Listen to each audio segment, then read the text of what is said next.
Jadi kembali lagi, balik ke kenapa orang gampang ditipu, mudah tertipu, terperdaya, bisa diperdayai. Karena tidak ada cara berpikir secara kritis.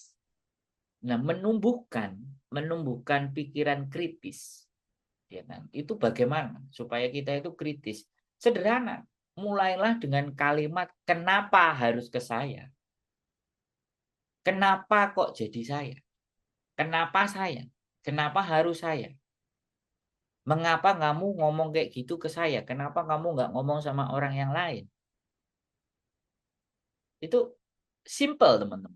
Ya, ketika kita ngomong apa jenenge? Ada yang presentasi, kamu ya gini gini gini gini gini gini gini. Lah apa kok kudu aku? Bahasa Jawanya. Kenapa kok kudu aku?